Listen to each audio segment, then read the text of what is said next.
Hi guys, यार techno ने तो बहुत अच्छा काम कर दिया है। मतलब ये एक नया फोन आया है टेक्नो पोवा 7 और इसका ऑफर प्राइस जो है 12,999 है। और इस प्राइस में जो टेक्नो की चॉइसेस रही है ना, वो मेरे हिसाब से बहुत अच्छी ही बोली जाएंगी। मेरा मतलब है कि इसमें एआई फीचर्स भी मिलते हैं, हेयर एंड देयर कुछ चीजें नई भी करने की कोशिश करी है।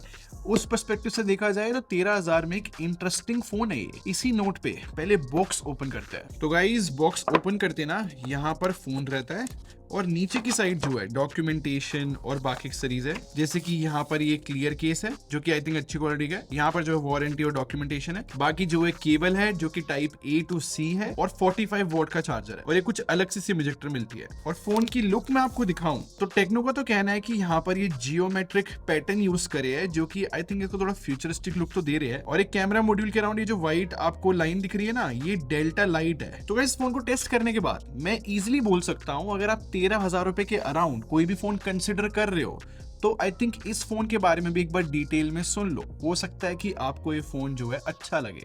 खैर, स्टार्ट करने से पहले मेरा नाम है संचित, चैनल का नाम है टेक बार। ऐसी वीडियोस मैं लाता रहता हूँ। आप सब्सक्राइब बटन पे क्लिक कर लो, साथ में बेल आइकन जरूर प्रेस कर लेना। अब 13,000 रुपए के हिसाब से मुझे तो इंटरेस्टिंग इसका डिजाइन लगा यार। और इंटरेस्टिंग वर्ड पता है मैंने क्यों बोला है? क्योंकि जो कैमरे के अराउंड आप ये लाइट देख रहे हो ना, ये अलग अलग तरीके से काम कर पाती है। मतलब कि अगर मैं फोन को बूट करता हूँ ना जब भी, तो यहाँ पर ये लाइट जो है अलग अलग पैटर्न दिखाती है। और मोस्ट इंपॉर्टेंटली एक नोटिफिकेशन लाइट की तरह ये काम करता है। मतलब फॉर एग्जाम्पल आपको कॉल आया है तो यहाँ पर ये लाइट जलेगी और आपके रिंगटोन के हिसाब से भी इसमें आप अलग अलग पैटर्न सेट कर सकते हो। और ये देखो, अगर मैं वॉल्यूम डाउन करूंगा तो ये लाइट भी इंडिकेट करेगी कि मैं वॉल्यूम को डाउन कर रहा हूं या फिर अप कर रहा हूं। और क्योंकि ये लाइट जो है प्रोग्रेस दिखा सकती है, तो अगर जैसे मैंने 15 सेकंड का टाइमर ऑन कर दिया तो देखो यहां पर जो है ये लाइट इंडिकेट करेगी कि कितना टाइमर बचा है।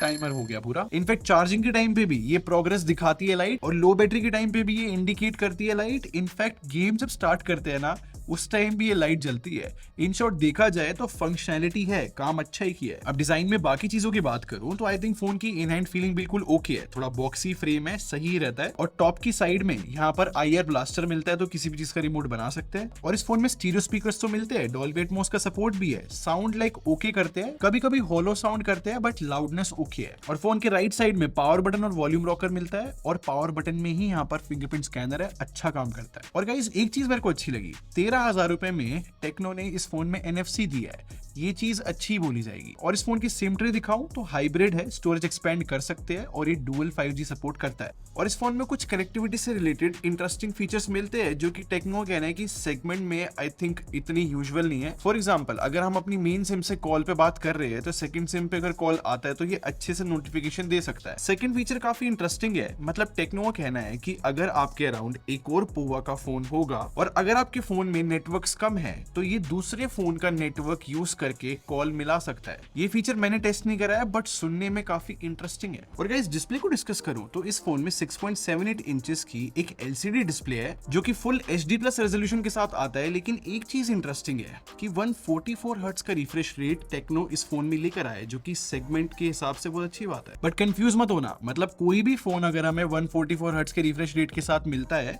तो हमारी जो UI है यूजुअली 120 हर्ट्ज के रिफ्रेश रेट पे ही रन करती है। और मैं चेक कर रहा था इस फोन में, अगर मैं चाहूं कि कोई ऐप 144 हर्ट्ज पे चले तो उसकी लिस्ट थोड़ी छोटी सी है बट वो भी पॉसिबल है। जैसे कि फेसबुक, इंस्टाग्राम या फिर फोन ऐप, इन सब पे हम 144 हर्ट्ज चला सकते हैं। एक और चीज मैंने नोटिस करी है, वैसे तो LCD पैनल है, स्टिल इस फोन में HDR का सपोर्ट दिया है। जैसे कि जो कंटेंट है यूट्यूब पे HDR ही चल रहा है, कलर्स अच्छे आ रहे हैं। यूजुअली इस प्राइस सेगमेंट में HDR नहीं मिलता, तो ठीक है, एक सपोर्ट होना ओके होता है। और प्राइस के अकॉर्डिंग जितने बेजल्स है और पंच होल कैमरा है तो ये चीज ओके है। और मोस्ट इंपॉर्टेंटली ब्राइटनेस की बात करूं तो जो इसका HBM का नंबर है वो 900 निट्स है। क्योंकि ये LCD पैनल है तो आउटडोर विजिबिलिटी में ओके ही बोलना चाहूंगा। तो ओवरऑल जज करूं तो प्राइस के अकॉर्डिंग डिस्प्ले में भी अच्छा ही काम किया है। और गाइस ये जो 2025 में ट्रेंड आया है ना कि सारे फोन्स में बड़ी बैटरी देखने को मिल रही है, मेरे हिसाब से हम लोगों को बहुत फायदा हो रहा है। मतलब इस फोन में भी 6000 mAh की बैटरी है जो कि ऑब्वियसली काफी बड़ी बोली जाएगी, और 45 वॉट की चार्जिंग भी है। इन शॉर्ट 13,000 रुपए के हिसाब से ये एक अच्छा कॉम्बिनेशन है। और परफॉर्मेंस आप लोगों से डिस्कस करूं तो सिंपली फैंटास्टिक ही बोली जाएगी। MediaTek Dimensity 7300 ultimate processor use किया है। ये प्रोसेसर हम इस प्राइस सेगमेंट में मल्टीपल टाइम्स देख चुके हैं, ट्राइड एंड टेस्टेड है, काफी अच्छा काम करता है। और बेंचमार्क्स दिखाने से पहले मेरे पास जो वेरिएंट है वो 8GB रैम और 256GB स्टोरेज वाला है, जिसमें LPDDR 4x रैम है और UFS 2.2 स्टोरेज है। और अब अगर मैं बेंचमार्क्स दिखाऊं तो मैंने Antutu रन करा था, 6.7 लाख के अराउंड स्कोर आया है, जो कि इंप्रेसिव बोला जाएगा। और क्योंकि Geekbench में भी 2600 के अराउंड मल्टी कोर स्कोर आया है, अगेन ये अच्छे है। वैसे मैंने स्ट्रेस टेस्ट भी रन करा है और इस प्राइस सेगमेंट में जितने भी प्रोसेसर आते हैं यार वो स्टेबल ही होते हैं। स्टिल मैं इसका रिजल्ट दिखा देता हूँ। इस फोन ने भी जो है 99.8% की स्टेबिलिटी दिखाई है। तो अगर मैं इन सारे बेंचमार्क्स को जज करूँ ना, तो प्राइस सेगमेंट के हिसाब से जो भी हम नॉर्मल टास्क परफॉर्म करते हैं या फिर जितनी भी हम सोशल मीडिया यूज करते हैं,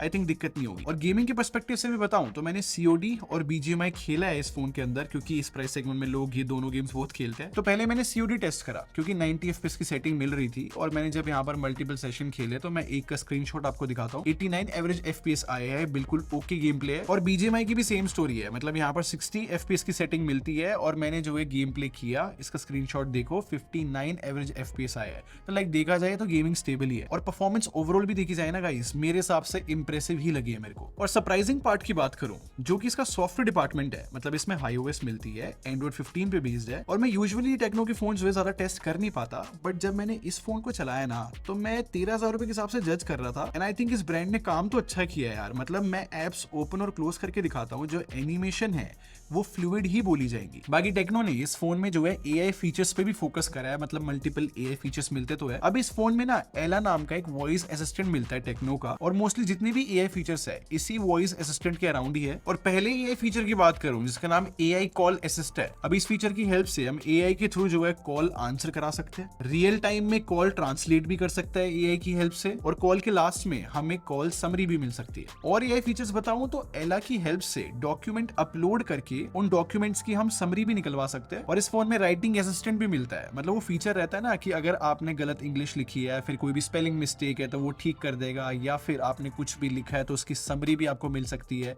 ये सारे फीचर्स है। AI नोट भी फीचर मिलता है, जहां पर हम कोई भी स्केच बनाएंगे तो AI की हेल्प से उस स्केच को जो है रियल इमेज में कन्वर्ट कर देता है। ऐसे ही जो है AI वॉलपेपर जनरेटर भी मिलता है, जिसकी हेल्प से जो हम अलग अलग वॉलपेपर्स को जनरेट कर सकते हैं। और गैलरी में जो AI एडिटिंग टूल मिलते हैं ना, जैसे कुछ भी एक्सपैंड करना हो फोटो में तो वो भी हो जाता है, इरेज भी हो जाता है AI की हेल्प से। और AI पोर्ट्रेट का भी फीचर मिलता है, जिसमें क्या रहता है, अगर आपने कोई भी पोर्ट्रेट फोटो खींची है तो आप अपनी ड्रेस या बैकग्राउंड चेंज कर सकते हो। और स्मार्ट टच का एक फीचर मिलता है, जहां पर आप 2 फिंगर से किसी भी इमेज से टेक्स्ट निकाल सकते हो। तो टेक्निकली देखा जाए ना गाइस, अंडर 15,000 रुपीज का फोन है, और ये जितनी भी मैंने AI फीचर्स की लिस्ट बताई है, काफी सारे फीचर्स मिलते हैं। ये चीज ऑब्वियसली इंप्रेसिव है। और जितना भी मैंने फोन टेस्ट करा है ना, मुझे UI स्मूथ तो लगी है, बस थोड़े से मॉडर्न टच और हो जाए ना तो UI और बेटर लगेगी दिखने में। और फोन में प्री इंस्टॉल एप्स आती है, उनको अगर अनइंस्टॉल करना चाहो तो कर सकते हैं, उससे एक्सपीरियंस और बेटर हो जाता है। और ऐसे ही अब थोड़ा कैमरा डिस्कस कर लेते हैं गाइस। अगर मैं इसकी बैक साइड में दिखाऊं तो देखने में 3 कैमरा लग रहे होंगे ना, यहाँ पर एक ही कैमरा है। आई नो देखने में कंफ्यूजिंग है, बट हाँ, इस फोन में 50 मेगापिक्सल का मेन कैमरा मिलता है। बट जब मैंने कैमरा टेस्ट करा है ना, मेरे को एक चीज बहुत अच्छी लगी कि अलग अलग लाइटिंग में जब भी मैंने फोटोज खींची ना, तो HDR बहुत अच्छे से काम कर रहा है, और ज्यादातर फोटोज में एक गुड अमाउंट ऑफ सैचुरेशन मिल जाती है। और पोर्ट्रेट मोड भी मैंने जितना टेस्ट करा है ना, प्राइस के अकॉर्डिंग यार एज रिडक्शन तो काफी अच्छी आ रही है। मतलब जो कटआउट निकाल रहा है ये, वो काफी हद तक एक्यूरेट ही है। बट मैंने ये भी नोटिस किया है कि कभी कभी ये फोन जो है ना ओवर शार्पनेस बढ़ा देता है फोटोज में, जहाँ पे दिखता है कि हाँ प्रोसेसिंग ज्यादा हुई है। बट ये भी कोई बहुत बड़ा नेगेटिव पॉइंट नहीं है, क्योंकि जब लो लाइट में मैं फोटोज खींच रहा था, वहां पर जो है इनफ ब्राइटनेस से लेकर आ रहा है फोटोज में, और प्राइस के हिसाब से डिटेल्स भी जो है ठीक ठीक आ रही है। और इस फोन में 13 मेगापिक्सल का फ्रंट कैमरा है। अब फोटोज जो है मेरे को लाइक ठीक ठीक ही लगी है। स्किन पे जो एक स्मूथनिंग इफेक्ट रहता है, आई मीन ओवरऑल सेल्फी जो है थोड़ी सॉफ्ट फील होती है। बट सरप्राइजिंग चीज मेरे लिए पता है क्या थी? मैं इस फोन की वीडियो टेस्ट कर रहा था, और फ्रंट और बैक दोनों में 4K का सपोर्ट तो मिलता ही है, इनफैक्ट स्टेबलाइजेशन भी है। और ये जो बैक कैमरे की मैं आपको वीडियो रिकॉर्डिंग दिखा रहा हूँ, जेन्युइनली हम बोल सकते हैं कि यार प्राइस सेगमेंट के हिसाब से जो कलर्स आ रही है, या फिर जो ओवरऑल लाइट ये बैलेंस कर रहा है, वो अच्छा ही है काफी। ऑब्वियसली इस प्राइस सेगमेंट में हम बहुत ज्यादा डिटेल एक्सपेक्ट भी नहीं कर सकते, बट ये अच्छी वीडियो क्वालिटी बोली जाएगी। तो ओवरऑल देखा जाए ना गाइस, मैं सिंपली बोल सकता हूँ ये टेक्नो पोवा 7 जो है 13,000 रुपए में एक बहुत अच्छा फोन है। आप 100% इसकी तरफ देख सकते हो।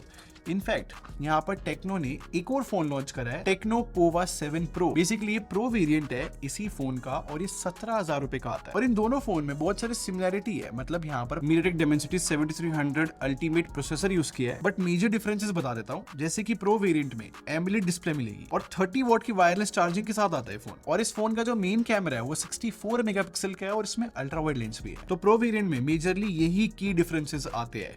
तो आप अपने अकॉर्डिंगली इसको भी पिक कर सकते हो। बट स्पेसिफिकली टेक्नोपोवा 7 की बात करूं तो 13,000 रुपए में आप 100% इस फोन को कंसिडर कर सकते हो अगर आपको टेक्नो ब्रांड पसंद है तो। खैर ये था मेरा ओपिनियन, आप क्या सोचते हो मुझे कमेंट सेक्शन में जरूर बताना गाइस। और अगर आपको ये वीडियो पसंद आई हो तो लाइक बटन पे क्लिक कर दो और सब्सक्राइब करके हमारे टेक बार आर्मी को ज्वाइन कर लो। हम लोग क्वालिटी में रिव्यू रखते हैं। अगले मिलते हैं। Thanks for watching. Bye bye guys.